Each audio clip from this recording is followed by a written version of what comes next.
Are you haunted by the idea that random people you pass on the street might have no idea that you're a fan of Geek's Guide to the Galaxy?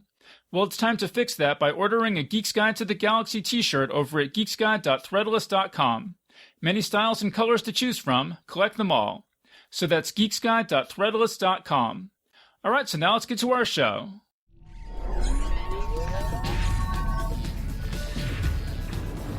Wired.com presents The Geek's Guide to the Galaxy.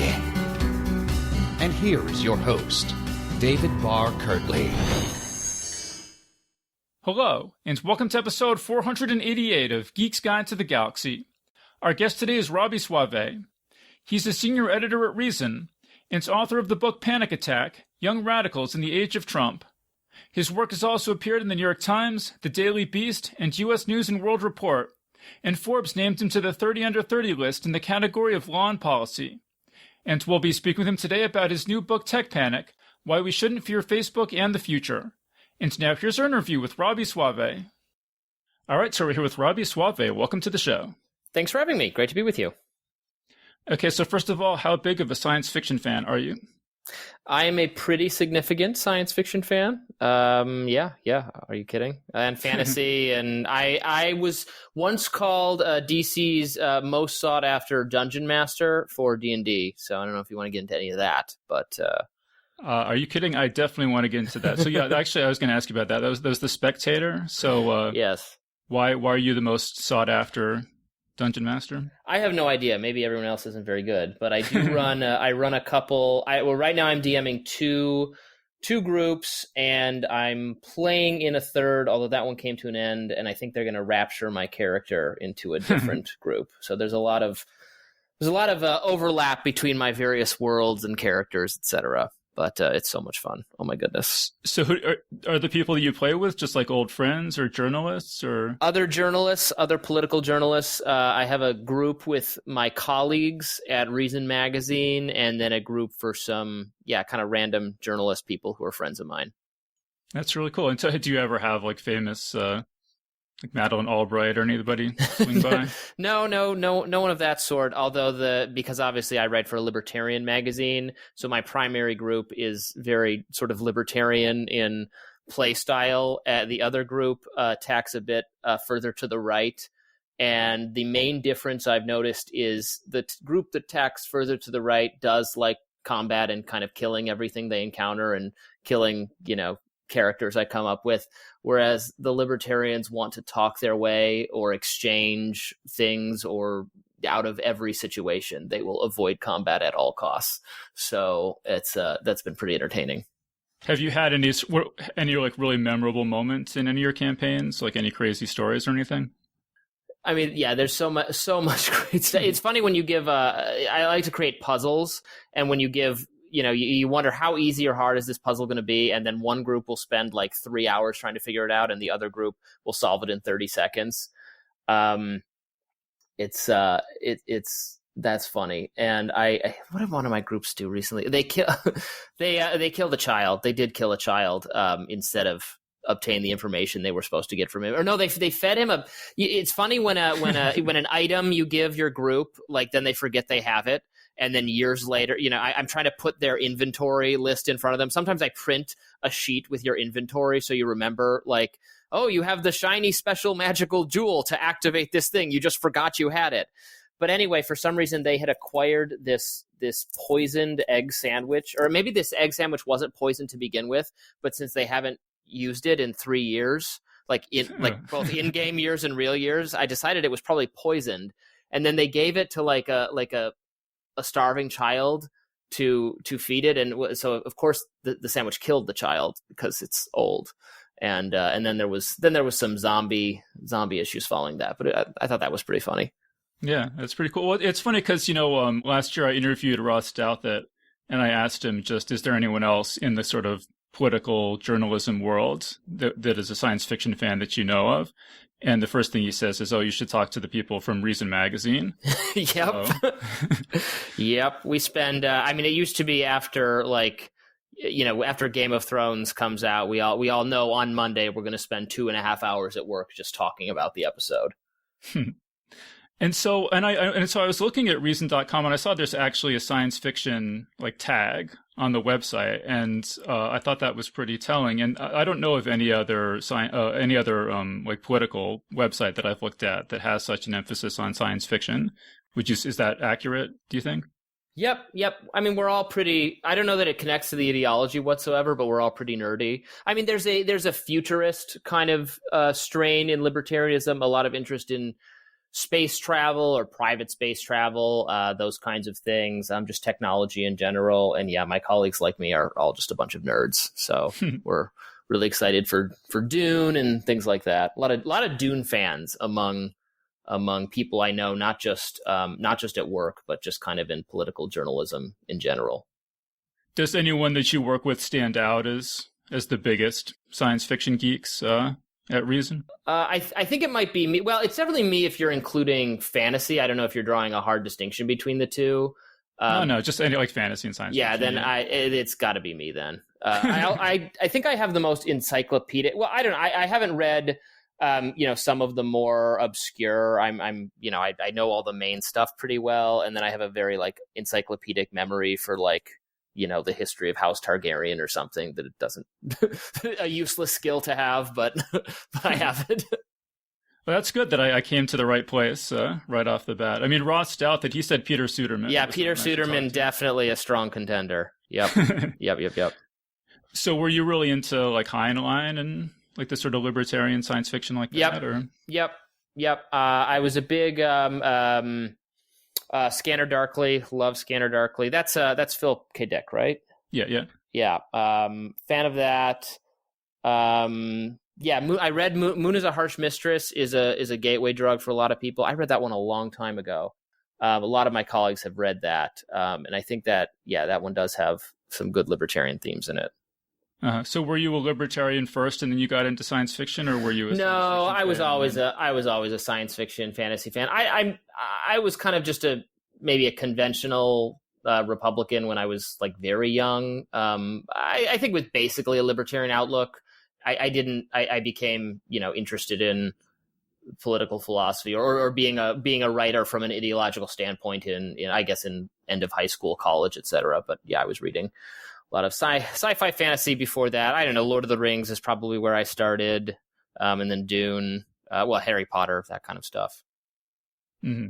I mean, do you have anything else to say about why you think there is such a overlap of libertarians and science fiction? I mean, one thing that occurs to me is that they both sort of involve kind of less popular outside the box ideas and maybe people who are drawn to, less mainstream ideas. Or I think there's a connection between not just libertarianism, but any sort of kind of out there philosophy or unconventional philosophy, and attachment to world building. Like if we were starting over, if we were reimagining society, what would our society look like? What would be the rules for how you could treat other people? What would that look like? Maybe appeals to people who have both an interest in how that could look in a fantasy realm, and then how we would have liked to imagine the world to be in real life. And also there's all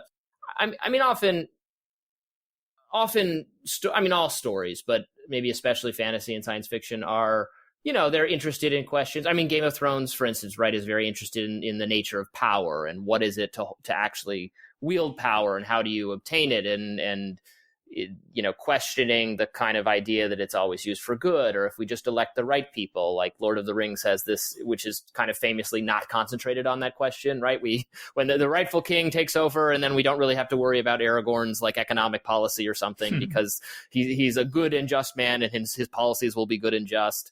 Whereas, Game of Thrones is considering, well, even if you have a good and just person like Ned Stark in a position of influence, there might be all these political considerations that thwart goodness from prevailing because political incentives are very bad, and politics is not a good way to realize a just and harmonious society, which is like a very libertarian idea that you have to seek outside the political system. The political system has all sorts of bad incentives for creating good outcomes. So there's a lot of, in the chronicles of kings and tyrants and such, there's a lot of soft, I'm not going to say it's not beating you over the head with it, but a lot of kind of soft lessons about how political power can be and often is abusive. When I interviewed Rust out, that he also said that pretty much all right-leaning geeks, in his experience, either gravitated to Lord of the Rings or to Ayn Rand. I was just curious, has that been your experience? Yeah, I think Dune is also very popular. I think, Lord of the Rings, everybody has a starting place of some sorts. Obviously, Rand's work was what brought, basically everyone who was a very strongly self-identifying libertarian. The works of Ayn Rand were what brought probably the majority of people to that ideology, until at least then Ron Paul was the figure who was most associated with libertarianism and was bringing people to libertarianism in the aughts. But before that, it really was Rand. Her works are the kind of works that are like hitting you over the head with libertarianism, that are really directly. It's not a subtle message. So I don't know if it's ultimately it's not an effective message for I guess inculcating people subtly with these messages, kind of steering you in a libertarian direction, the way maybe lightly libertarian suggestive fantasy might be. But certainly they were important for a lot of people. Yeah. All right. So let's talk about some of your articles that you wrote for Reason.com. So you reviewed Stranger Things, WandaVision, Philip K. Dick's Electric Dreams. You recommended The Raven Tower by Anne Leckie. And then there was this thing where they asked everyone what dystopian science fiction was the most, had the most accurate prediction. And you said Back to the Future too. So could you tell us about that?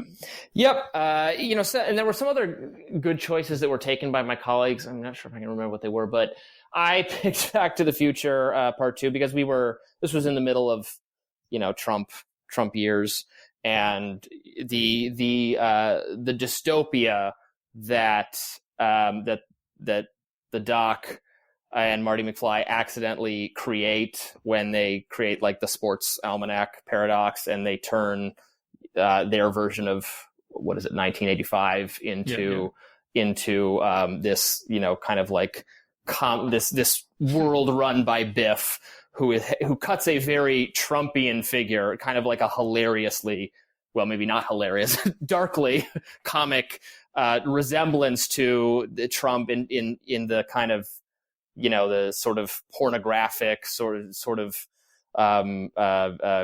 crooked big businessman, and controls the town and is just like lording over his wealth and has this political power and is a really obnoxious jerk. So it's kind of obvious, but yeah, so that was my that was my thought. I'm a big fan of Back to the Future Part 2. I love I love time travel. I really like time travel as a narrative device. Not to keep selling my D&D adventures, but I've introduced time travel. We had, actually, I'll tell you this, we had to have a virtual set. We had to do some virtual sessions during the pandemic, which are not nearly as fun as in-person sessions. And I had this big, really cool kind of battle finale episode set in Saltmarsh, one of the D&D campaign locations, that we had to do virtually. And it still went pretty well. Everyone thought it was a great episode, but I wanted to do it in person. So then I like several sessions later, when we were able to meet in person again, they had to go back in time. Like they had to totally do a Back to the Future thing where they had to revisit that battle and like avoid being seen by themselves or changing the things that had happened. So I thought that was a really, I was proud of myself for coming up with this cheat to be able to do it again and do it the right way. Yeah, I mean, the thing that really jumped out at me about this little like review of Back to the Future 2 that you had is that you say that the writer Bob Gale claimed that the Biff from Back to the Future 2, the sort of dystopian Biff, was consciously modeled on Donald Trump. And I had read that and I had totally believed it. And then you sort of linked to this Snopes article that says that's almost certainly not true. Yeah, And yeah. Yeah, I think he may, it might be that it's a false memory sort of thing. Like he maybe remembers doing that, but yeah, Snope said that was definitely not true, or almost certainly not true, which is kind of yeah, funny. yeah, and it's like, and I'm very invested in critical thinking and things like that, and just like it's just constantly so striking, sort of frustrating how you just read things and just accept them without even really thinking about it, and then they're just not true like that. It's Well, human memory is really bad. I mean, people give eyewitness testimony reports to things that are just wrong all the time. Like even recent human memory is bad. You introduce details, you fill in the gaps. That's how the brain works. So I could easily see someone over a long period of time saying, "Oh yeah, it's kind of funny that this character is a lot like Trump," and then eventually that turning into right. Didn't I think of Trump when I made that character? Yeah. Or it's just kind of exploiting, the situation to get back in the headlines. Yeah, or kind of a little of both. Like something. Yeah, you just sort of start saying something because it's a good story and it gets a good reaction from people, and then you just kind of start to believe it yourself over time. Right. The fishing story, the fish is this big, and then by the 10th time you've told the story, the fish is this big. Yeah. And then the other article that you wrote that I wanted to ask you about is that you had this article called Transgender. This is the headline: Transgender Writer Forced to Retract Trans-Themed Science Fiction Story. Could you just talk, what was your experience kind of reporting on that story? Yeah, this was, she had written this story. It was called something like I identify, or I sexually identify as an attack helicopter. And it was a really interesting story, but it was perceived to be a sort of criticism or attack on the trans community. And they got I think either an apology. I think they got the story taken down. Yeah. And it was not meant to be offensive. I mean, the author was not doing it from a place of malice. And I always got to be careful when I talk about these issues. I'm not a social conservative. I am not. I don't have any animus or anything towards. I support trans people, of course, but there's a very I've noticed that activists on behalf of this community are some of the most likely people to really attack you for I think things that aren't even really criticisms of them, or and this seemed to be a case of that. It's people have a high degree of sensitivity around this issue, and people who write about trans issues, unless they're writing from the position of complete and sort of worshiping agreement with not even with what trans people are saying, but again, activists on behalf of this issue tend to come under heavy attack, almost like ridiculous levels of attack. And that's kind of what happened here, if I recall. Yeah, I don't know how much you followed the story after your article, but there was this article that came out fairly recently on Vox called "How Twitter Can Ruin a Life." I don't know, did you follow this at all? Yeah, I saw that, yeah. Yes, so I'll just explain. So basically, the article says that the author of the story, it was written under a pseudonym, but the author was Isabel Fall, and that after the story came out, that the author got so much negative response, or that she had to checked herself into a mental hospital for a couple weeks, and the publisher had taken the story down at her request. And it's just it's really harrowing to read this article. It's a really sad story. Yeah, I've written a lot about cases of, what people call cancel culture or what have you, of, people coming under attack or criticism from having said something that, maybe in some cases said something or written something or done something that maybe, unlike this example, maybe was insensitive or offensive in some way, but not, they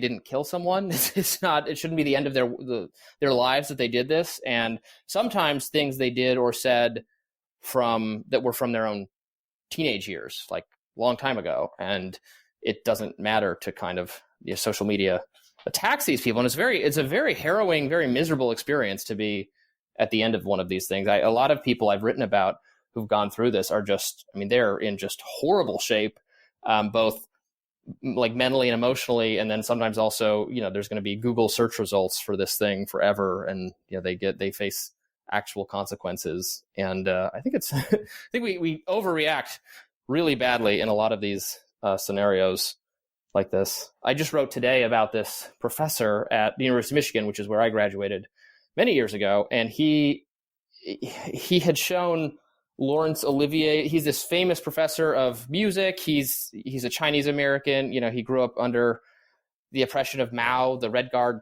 confiscated his family piano when he was a child, and he's achieved all these accolades. And so he teaches at Michigan, and he showed his freshman class the older version of the movie Othello, which stars Laurence Olivier, who is wearing blackface for it, which is totally insensitive, not something that should be done. And but the students went ballistic, and then he apologized. I'm not sure he, being someone who grew up in China, I'm not sure he even knew really why that's, considered offensive here. But he apologized, and still they demanded he resign. He stopped teaching. And there are petitions about what a, racist man this person is that are just, and the university's investigating him. All his colleagues denounced him. It's like, did you really escape the totalitarian environment after all? It's terrible. Yeah, and there's just, so many stories like this, and it just seems, completely clear to me that there's a huge problem here, and that, that this problem of completely disproportionate punishments, when people are either completely innocent or have done just sort of ordinary level, errors of judgment or, bad behavior or something. But there's this whole sort of, cancel culture isn't real. This is all totally fine. It's just people suffering consequences for their actions. That just seems to me totally out of touch with reality. But it's you hear that a lot. Yeah, people get so mad at me for reporting on this stuff. I mean, and that anger takes many different forms. So first, there's just a denial that this is a problem at all. And then they'll say, well, why are you so obsessed with this? And then I'm like, well, why are you obsessed? Why do you care that I care? These are stories of interest to me. I'm not saying this is the worst thing that has ever happened in human history. I'm not saying this is the most important story. I mean, we're not, but we can all have different interests and specialize in different things. I think this is a very troubling trend, and I want people to know about it. That's all I'm saying. And this makes some people are furious that I report on these things. It's just it's very weird, especially for I think for the progressive left who often take or believe in criminal justice reform, for instance, which is something I support. The idea that formerly incarcerated people should be able to live normal lives and they should be able to get jobs again, and you shouldn't necessarily have to ask them about their incarceration status. You can be forgiven, which I totally agree with. But then someone who said something maybe racist when they were 15 and you found the tweet, they should never be employed again. That makes no sense to me. Absolutely makes no sense. What is that? That's a ridiculous standard. But yet that seems to be the standard that a lot of people subscribe to. Yeah. So I had some ideas about what we should do about this, and you can tell me what you think about these. But one of the things is, I think, just if you see someone being punished excessively, to just, support them in any kind of reasonable way that you can. You could reach out to them privately. You could, follow them on social media. You could support their Patreon. You can offer them a job if you're in a position to do that. I think it's a lot more important to support people than to attack, to support people who have been targeted unfairly rather than attack, people who are causing problems. Because my perspective is that there's the internet is always going to supply an infinite number of, malicious, unreasonable people, and you can't do anything about that really. You can just sort of try to mitigate the harm that they cause. Yeah, no, I agree with that. So my two main approaches are, I want to provide.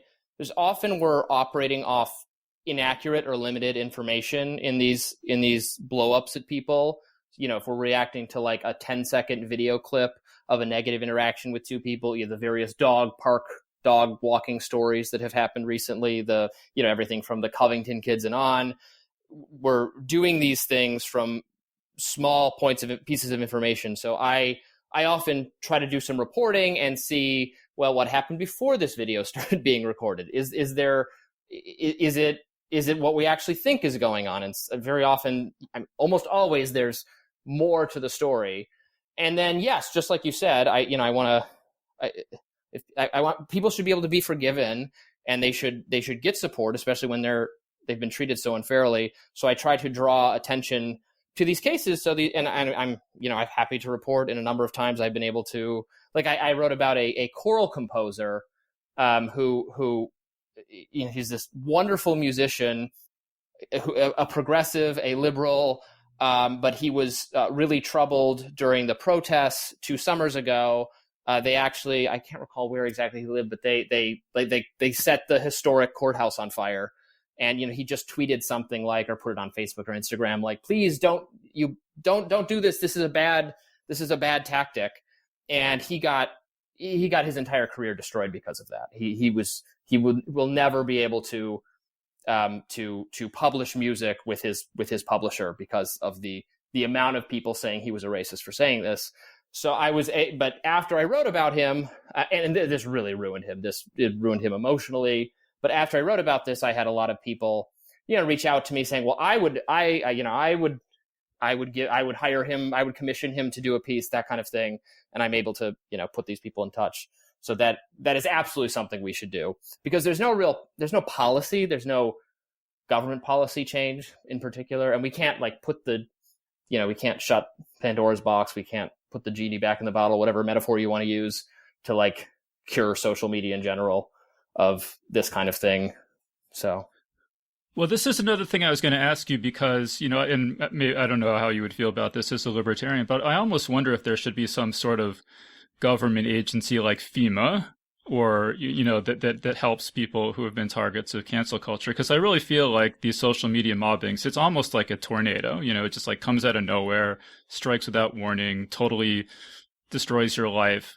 And then it's just sort of beyond the scope of the destruction is beyond what an ordinary person can absorb, and sort of keep going with their life without major disruption. And so I wonder if there should be some government effort just to lend support to people. It could be like a cross between FEMA and the Witness Protection Program or something. Maybe like cancel insurance. Maybe that's what we need, is cancel insurance. Although kind of all insurance is a scam. So I don't know. Sometimes I feel that way, at least. Insurance is a scam. Never covering the things. They always find some way that the thing you need, that you want the insurance payment for, is not covered. But I would definitely support a private charitable organization or something that was interested in helping people in these situations. Yeah, well, the stuff that you were doing, connecting people with people who would help them out, that sounds really good. And maybe there could be, maybe some private organization could, some network of people who would be like, I'm interested in hiring people who have lost their livelihoods in a really sort of palpably unfair way. Yeah, I have connected people with attorneys in several cases where something, more than just the social sanction, but an unfair outcome in some other way, so in some legally actionable way. And I've helped people find legal help for that kind of thing. So that can be useful. I feel lucky that, I don't know how old you are, but I finished high school just before everyone had a smartphone. And I now young people, everything they do and say is recorded, because it's on video, or it's in a text or something else. It's some format where it's more likely to stick around, to exist somewhere, so that everyone at some point in their lives did something they would now regret if they had to hear themselves say it again. That's just the case for everyone. But now it's been recorded. So I think that's why we see a lot of these things now, because often it pertains to something someone tweeted or texted or said a long time ago. And then in their moment of triumph, bam, now they're not getting into the college they wanted, or now they're not getting the job they wanted, or now there's going to be news articles about their shaming when they were supposed to have just won an award or something. Yeah. Well, I guess that gets us into your book. So let's talk about that. So you have this new book out called Tech Panic. So why is it called Tech Panic? What's the panic? Sure. So I think there's so now we have been talking about the downsides of social media, and I agree that this is one of the main downsides that I do explore in the book. But I think overall, there's been a lot of panicking about social media disproportionate to the actual harm. And I know that's like a provocative and very contrarian thing to say, because there's actually a lot of like bipartisan and cross-ideological concern about social media. I mean, the last few weeks about Facebook have been, just like relentless. Oh my God, look how bad Facebook is. The series of scoops in the Wall Street Journal based on this whistleblower, Frances Haugen, testified before Congress. I'm listening to all this, and obviously my book was written and was written before this stuff came out and published in the midst of it coming out. It's fresh, but I'm hearing what is being said, and I think it actually fits what I say in my book, which is that like a lot of this is hyperbole, a lot of this is overblown. Specifically, the stuff about young people and their level of addiction to social media, the harm, the emotional harm to young women is something that the Wall Street Journal articles really hit, and that the whistleblower has emphasized. I don't know. I think I'm sure there are struggles. These platforms make things worse for some young people, but like body image issues are not new. Glossy magazines, etc. There were these struggles before Instagram. I also think that social media, I'm looking at the data, I think social media probably helps a lot of kids overcome their depression or better connect with their friends in healthy ways. The kids who use social media the least seem the most depressed of all, which is not surprising. And, after the last like 2 years, we told young people they couldn't do anything, right? They had to stay in their rooms. You couldn't see your friends. You couldn't do your sport. You couldn't engage in any normal, healthy socialization. I think they would be a lot more miserable if they had not had social media to fall back on. So we're emphasizing a lot of harms. We're downplaying many of the very, very, very serious benefits that are reminiscent to me of past moral panics about new technology, including, video games being the most recent one, and kind of everything that was said, the moral panic about video games from like 20 years ago or more, just turned out to not be true. Like they don't promote violence. They don't turn young men into school shooters. Probably for young men who have the capacity to be school shooters, there's some evidence that violent video games might be an outlet other than committing real violence. So I think if anything, they deter violence. And I wonder if, 10 or 20 years from now, we'll look the same. We'll look back at this moral panic in a similar way. Yeah, we'll talk about this guy, Tristan Harris, because you bring him up a bunch of times in the book. It seems like you're not really a big fan of him. No, I'm not. Yeah, he's a former Google employee who shares a lot of the same, and he's the expert witness in this Social Dilemma documentary, which was on Netflix, that I watched, and I think is just like a really terrible piece of propaganda, which is ironic because it's considering its chief accusation is that social media sites, are weaponizing propaganda and disinformation. But this is a film on Netflix doing the same thing. But he is this former Google person. And the documentary has a lot of interviews from people like him, people who've left the tech sector and are just like, oh my God, these technologies are melting our brains. They're the worst thing ever. They're so amazingly, awesomely cool and very bad. And aren't we like amazing for inventing them? Like, look how cool this is. But they're so bad. You know what I mean? It reminds me, I've used this metaphor before. They sound like Manhattan, like they think of themselves as like Manhattan Project scientists who are now warning us about this like super powerful, awesome, evil thing they created that I don't think is that powerful and evil and awesome, but you have a high opinion of yourself. But Harris, he talks about the algorithms of social media, the leveraging of the information that Facebook or Instagram or whatever obtains on you, and then how it uses that information for evil. But what it mostly uses that information for is to sell you, is to show you advertisements that are more relevant to your interests. I don't think that is an inherently evil thing. I would actually like to be shown advertisements that are relevant to my interest. If I'm going to be shown advertisements at all, it would I like that when I'm on Facebook, I'm getting like D&D merchandise rather than commercials for cars. If I watch TV, I get commercials for cars. not going to buy a car. Not relevant to me. I wish I could fast forward through them. On Facebook, I see things I might actually like. That's a good thing. If you inherently think that process is evil, okay, but I don't think it is. And I also think he's overstating.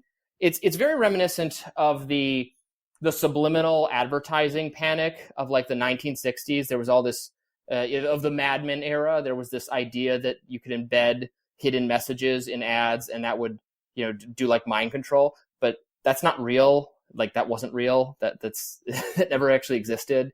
It's kind of what I think is going on here. Yeah, well, you also have this pretty damning thing where he says, nobody, he's representing himself as an expert on technology and everything, but he says, when bicycles were invented, nobody worried that bicycles were destroying society. And you sort of like cut to New York Times from August 1884, quote, "There is not the slightest doubt that bicycle riding, if persisted in, leads to weakness of mind, general lunacy, and homicidal mania." Yes, yeah. Of course, right. Of course they said bicycles were ruining everything. Really, the villain of my book is actually the mainstream media and the New York Times in particular, which I don't think I carry a grudge against, but I'm often very critical of their reporting. So if you could go back through time and every invention, especially in the communication space, you can find them, absolutely panicked about it. They went radio. They were like, oh, this is over. Nobody's going to want to, we're all going to be just listening to radio and not talking to each other. And you're going to put them in our cars. We'll all die if you do that. The phonograph freaked them out. They called for Alexander Graham Bell to be killed. It's nuts. But it makes sense from an industry's perspective because a lot of these technologies compete or were perceived to compete by the New York Times, by the mainstream media, by newspapers, as a competitor. And I think that's the story with a lot of what's going on right now with social media and Facebook in particular. The mainstream media doesn't like that now it's really easy to have conversations that they're not in control of, that they can't put any guardrails around. It's happening all the time, and it's eroded the sort of monopoly, if you want to use that term, that traditional sources of information had on telling you what to think and what you should discuss. And they can't do that anymore, and they really don't like it. So they would like someone to come along and break up these companies or regulate them or increase their liability protection in hopes it would kick it back to the way things used to be, which was better for them.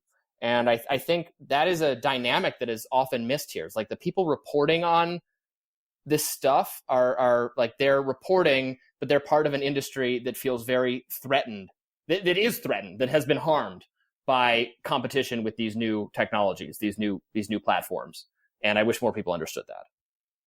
Yeah, and I mean, to answer your question about my age, I think I'm a little bit older than you, but I grew up in the 80s and 90s, and I was playing Dungeons and Dragons as a kid, and people were saying it'll cause you to worship the devil and commit suicide, and I was playing Doom when they were saying that it'll cause you to become a mass shooter, a school shooter, that kind of stuff. And so I'm very cynical about these sorts of moral panics, and I'm pretty receptive to most of this stuff. Most of your message in this book, I pretty much agree with most of what you say. I kind of had two things that I was sort of a little bit questionable about. And so one of them is that I'm very concerned about the tech companies giving people or Twitter or YouTube, giving people lifetime bans for expressing opinions that are probably held by like 40 or 50% of Americans. And sort of your attitude in the book as I read it is kind of like, well, they're bad. The tech companies are kind of bad, but they're sort of acceptably bad or kind of manageably bad. And the alternatives would be worse. But I really worry that which I mean, seems fair enough to me, but I mean, I really worry that the next generation of leadership are going to be like actively hostile to free speech and viewpoint diversity, and things are going to get a lot worse. And then it's like, I feel like we need a plan. Like, what are we going to do if that happens? And I feel like your book doesn't address that in a way that reassures me. That's a fair criticism, and I'm also concerned about that. Frankly, I'm not sure what to do. I guess I would say, here's how I would answer that. I think if we're focusing on it, if we're trying to address that problem, we're looking at, well, what changes could we make to the laws around the tech companies to protect against that outcome where it gets worse and the people in charge or the moderators are even more hostile to kind of free expression or contrarian speech or provocative ideas? Are the things we could change about our laws for the tech companies to stop that? And I don't think there's very satisfying solutions that have been put forward. And some of them, I think, would be unconstitutional. So they're just not feasible from a practical standpoint, or they would make things worse.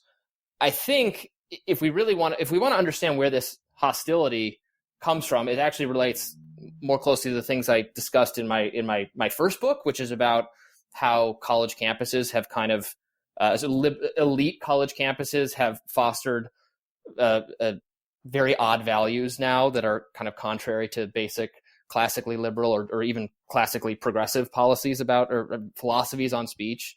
So if I was going to start looking at like, well, what can we actually change? Like we could have a different education policy, right? There's a lot of federal money tied up in education. There's a lot of policy aimed at encouraging people to take on as much debt as possible in order to go to the fanciest and most elite college, where these kinds of norms have proliferated and then infiltrated the rest of society. So I would want to look a couple more levels in, I guess, to see if are we doing something there that is, that we're raising this generation of like very eager censors or people who, think of only a very narrow range of opinion should be allowed. These are already the people who staffing traditional media. And then a lot of them are the people, you're right, that are staffing the social media companies, but they don't quite have power yet. They're definitely flexing their muscle. And that is a problem. And probably we just have to brace for it, and it's going to be really miserable. And I don't have a satisfying way out of it. But if we wanted to do something to like stop churning out this class of people, I think we probably have to tinker with the education system. Because that's where I see these values have been kind of arrived at. And there we can do more because again, even from a libertarian perspective, but probably from any perspective, right? We can change our federal education policy. We can, stop encouraging people to go to these horrible places, that kind of thing. Yeah, well, and that kind of gets into my second thing that I wanted to bring up is that, and this is like, I agree with you that most of the concerns I hear about social media, I feel are sort of a moral panic.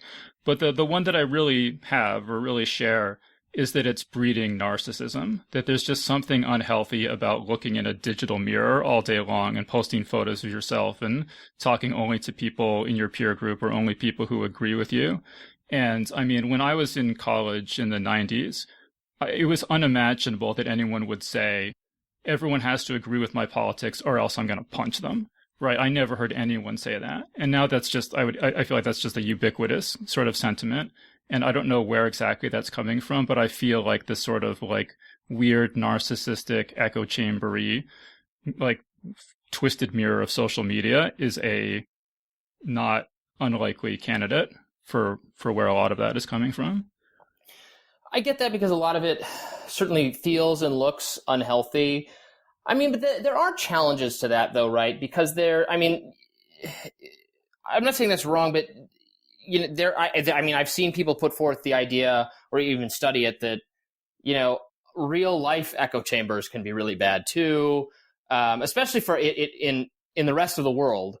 Or in I shouldn't say the rest of the world. I'm going to get in trouble with it. In less developed parts of the world, where social media gets introduced, it can come with very bad sides. What happened in Myanmar is really bad, but often the introduction of social media means expanding people's access to information and different perspectives instead of just like, the people they're talking to in their village, where there's going to be much more groupthink, often dangerous groupthink, often like kill your neighbor over a minor dispute groupthink.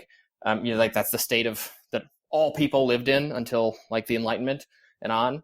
So there's some at least mixed evidence that social media might not promote the groupthink, or if groupthink's being promoted, it's not, we're doing that on our own. We're seeking out these like-minded environments, and we do that in person too. But I mean, I get the sort of the narcissism point. It's definitely not healthy to look at your phone all day, to just spend all your time on these platforms.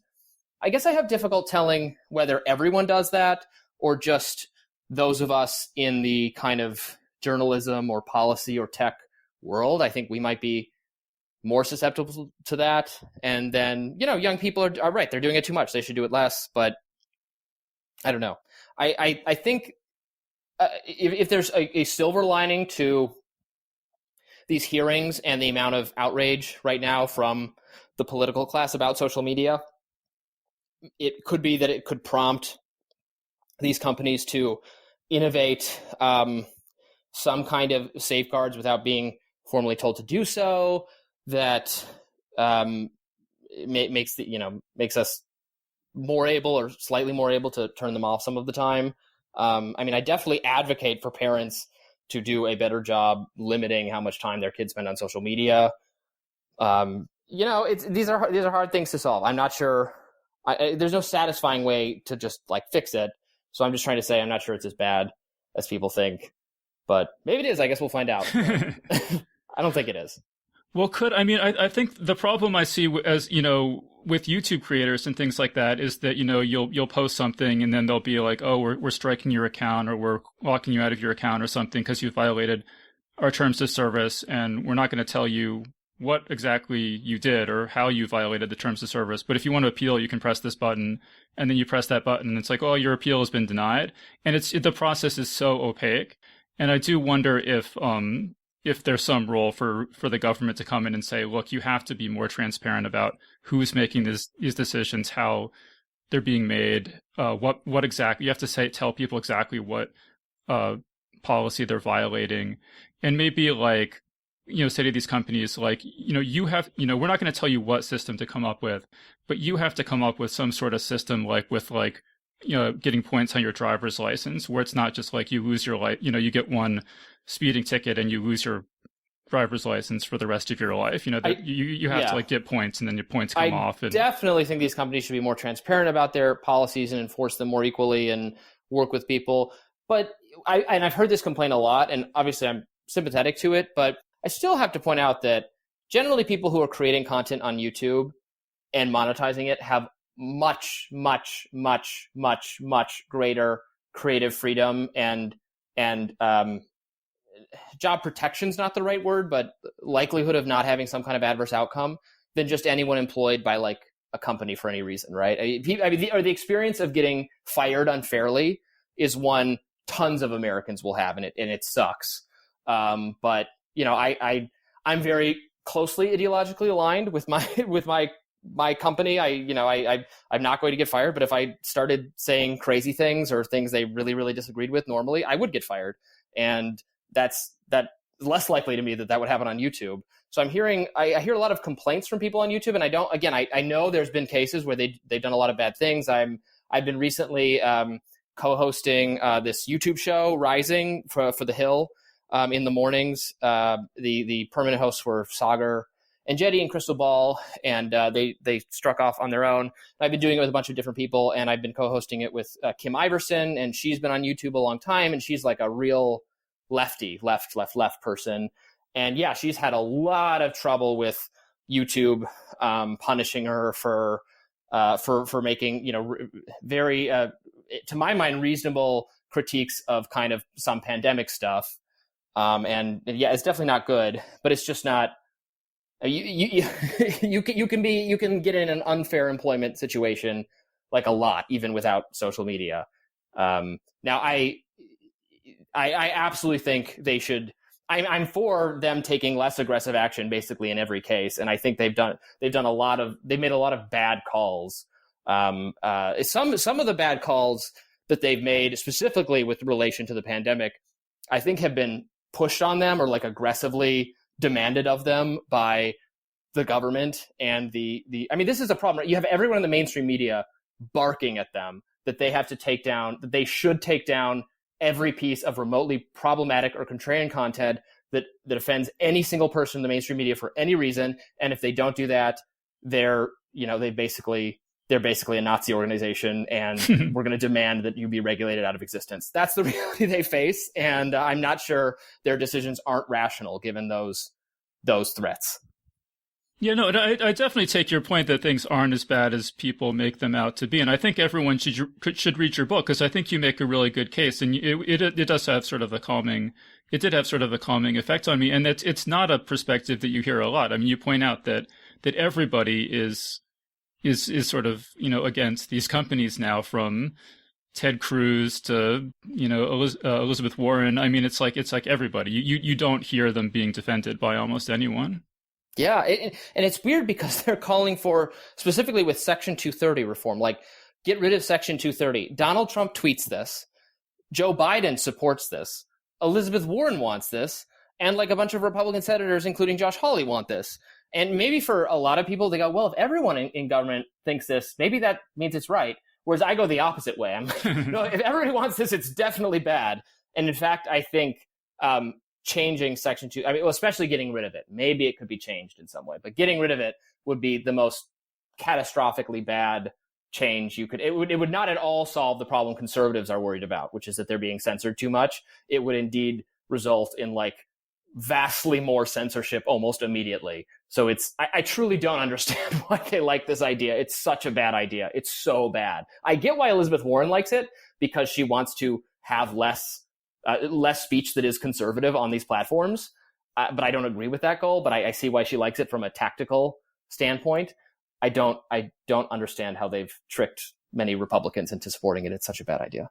Yeah, I thought your section on your section on Section 230 was really good, and it definitely clarified some things for me in terms of it not being about publisher versus platform, but being about content provided by the organization versus right independent content providers. Right. It's just very necessary for. I really think most users would not want to revert or change to a scenario where you can no longer post at will because Facebook is worried that they could be sued for your post. I mean, this could result in, trying to imagine how they would even deal with this. This could be that now only people with blue check marks can post on Twitter because the site has some confidence that you won't say libelous things, or they're going to review it ahead of time, or, any number of things. Or you have to like pay to use the service or something like that. It seems not good from a, I don't think anyone would want to go to that. I think most people would not want to go to that. Maybe the mainstream media, maybe the people whose opinions are least likely to be deemed controversial by the people making moderation decisions at these companies, perhaps they benefit, but everyone else should be very skeptical of that. Yeah. Before we run out of time, I also want to ask you, I read your previous book. It's called Panic Attack. And one of the thing that really has stuck in my mind is because I said, the Satanic Panic was a big part of my childhood. I mean, I had, people telling me I worship the devil and, teachers banning Dungeons and Dragons and all this stuff. And it actually comes up a lot in the show, talking about Dungeons and Dragons or, 80s horror movies or things like that. So I thought I was pretty well familiar with the Satanic Panic. But until I read your book, I had absolutely no idea that Gloria Steinem and Ms. Magazine were involved in the Satanic Panic. Could you just talk about, how did you come across that and just talk about that? Yeah, it's a really odious history that's been totally forgotten, that second wave feminists like Gloria Steinem and some others and the magazine that she was part of promoted this totally false idea that there were all these child kidnappings and daycare centers, and parents were sexually abusing children and as part of satanic worshiping cults. This was an idea that had it had some mainstream media penetration, and there were trials. People went to prison. It's actually very easy to suggest an idea to anyone and have them tell you, yep, that's what happened, if you interrogate them long enough. This is why people falsely accused of things confess all the time. Police get in their head.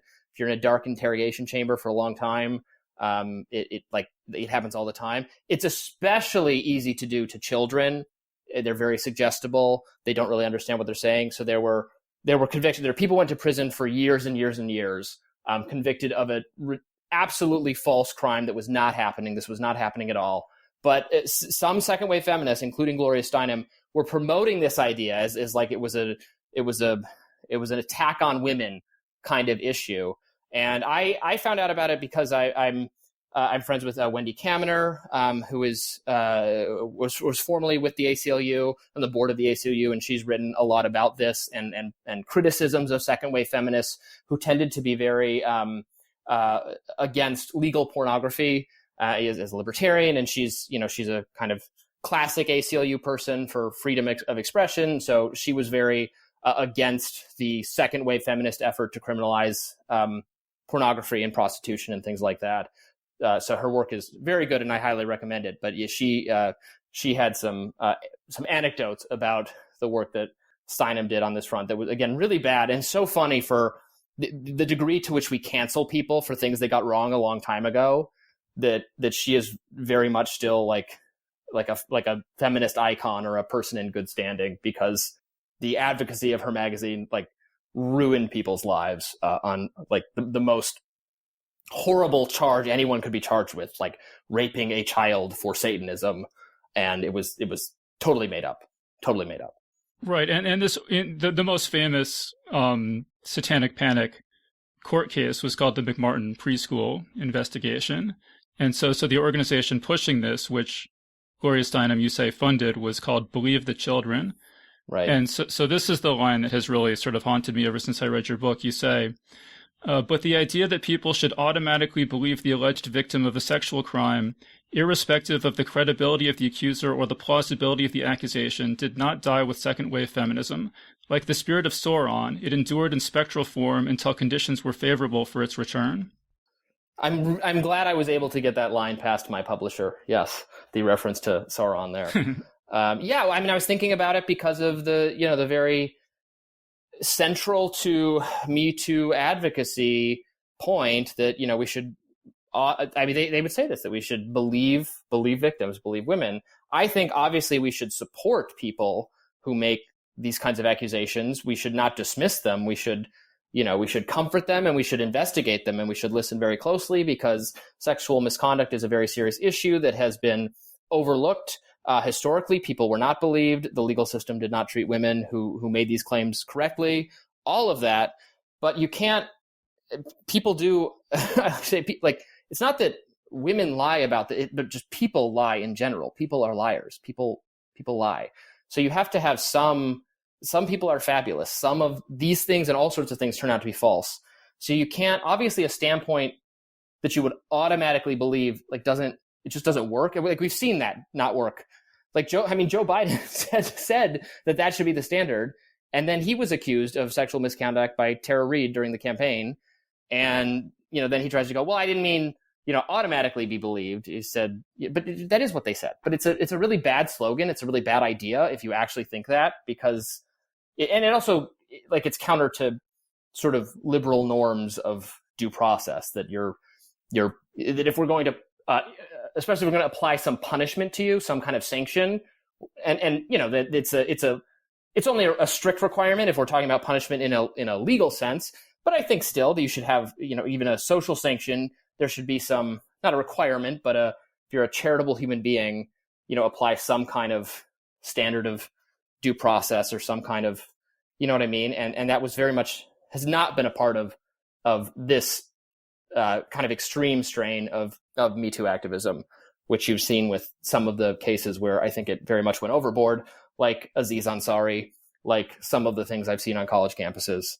And that's what I had in mind when I was looking at this sort of, believe the children, eerily familiar. Yeah, and it was just so striking to me that it has such obvious parallels to the present day, and was not discussed, that I had to read your book. Like, your book was the only way I knew that ever happened. Well, I'm glad to hear that. Yeah. It's you have to have kind of some process for considering these things. I mean, you can't just, or else anyone can accuse anyone of anything. Well, then you accuse the person who accused you, and that has to be believed too, which sounds ridiculous, but I cover a lot of campus sexual misconduct trials, and the policies were very bad for most of the 20 teens because the federal government forced them to have very bad policies.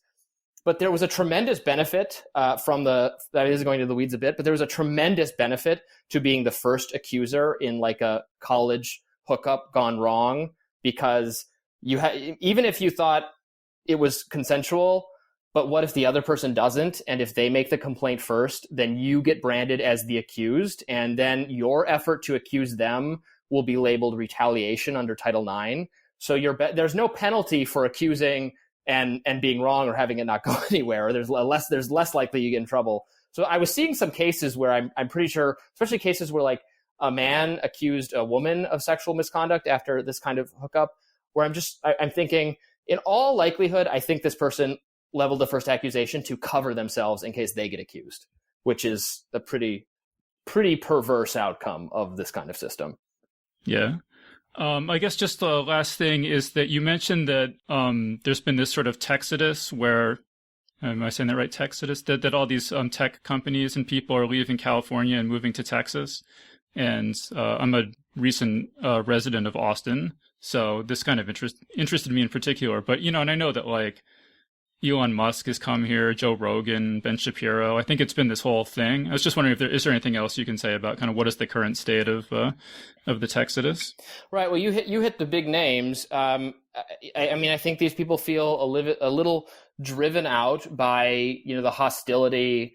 I mean, California is a very blue place, and obviously Austin is a blue place too. But it's just they have. I mean, the culture of Silicon Valley, I think, has become somewhat hostile to innovation, and it has made people leave. And then my point of bringing that up was, so let's not repeat that nationally, which is what so much like the anti-tech rhetoric coming from everyone in Congress is so totalized. They are treating social media like big tobacco right now. That's what we heard that over and over again. But big tobacco has killed millions of people. And I don't even the most serious accusations against Instagram. No one thinks it's killed, like hundreds of people, right? It's a ridiculous comparison. But this kind of like knee-jerk anti-tech sentiment coming from policymakers, lawmakers, etc., does not serve our country well. Does not serve our society well. Does not serve innovation well. I mean, there's a lot of ways in which it would kind of like leave us backfooted in some global conflict with China. But like this could absolutely be the reality that we become a place that's unfriendly to entrepreneurship and creativity and innovation. And, again, that's not that there are no problems with these companies whatsoever, but we forget that they've made our lives better in a lot of ways. And a lot of people really like them. I point out in the book that, Amazon is far more popular than Congress. So should big government's going to break up big tech? Maybe the more popular thing would be for big tech to break up big government. But perhaps that's my libertarian fantasy. Are you what's been your experience with this book? Are you feeling like the message is getting out there, that people are receptive to it? It's only been out for about 10 days, I think. So I have no idea. I have no idea. I had both reactions. I've had a lot of people say, wow, your book feels really timely because of everything we're seeing. But then I've heard some people go, oh, do you regret writing that book? Because now we're finding out that we should be panicked. I'm like, no, none of this has changed. This is confirmation of what I think. This is the mainstream media grasping at straws in order to destroy their hated rival. If you read my book, you'll see why that is. So, but I don't know. So do you have any final thoughts? Do you have any other projects you're working on that you want to let people know about? Sure. You can read my work at reason.com or follow me on Twitter at Robby Soave. And I'm also on my own YouTube show as part of Rising most weekday mornings these days. Not sure how long that's going to go on, but that's what I'm doing right now. And my next book, the Panic 3, to complete the Panic trilogy, I have no idea what it's going to be, and I would honestly rather just finally get to publishing that fantasy novel. So we'll see if I can sell my publisher on that. Oh, so you have a fantasy novel that you've written or that you're working on, or that I've been working on for like 10 years. I'm one of those guys. Oh, wow. But rather than trying to force my friends to read it, they're playing Dungeons and Dragons with me, and they're going through the story. It's a homebrew kind of thing. I mean, I use some of the settings for D&D for the campaign, but the story is very much exported and adapted from my own work. So I'm like getting feedback on like what narrative strands and what characters they like. It's a cool hack I've come up with instead of getting people to actually, read my fantasy, which is it's hard to do. Well, no, I hope you are able to get that published, and then maybe we can have you back on sometime as fantasy author, Robby Soave. Nothing would make me happier. All right, so we've been speaking with Robby Soave about his book, Tech Panic. So, Robby, thank you so much for joining us. My pleasure. Thank you. And that was our interview. So big thanks again to Robby Soave for joining us on the show. And remember that Geek's Guide to the Galaxy is made possible thanks to support from listeners like you. So if you enjoyed the show and want it to continue, please support us on Patreon over at patreon.com/geeks or via PayPal over at geeksguideshow.com/crowdfunding. All right, so that was our show. So thanks everyone for listening, and we'll see you next time. The Geek's Guide to the Galaxy is a production of Wired.com. For more information about the show, visit geeksguideshow.com. To learn more about your host, visit davidbarrkirtley.com. Music and voiceover produced by yours truly, Jack Kincaid. If you enjoyed this program, tell your friends. If you didn't enjoy it, tell no one. Thank you for listening.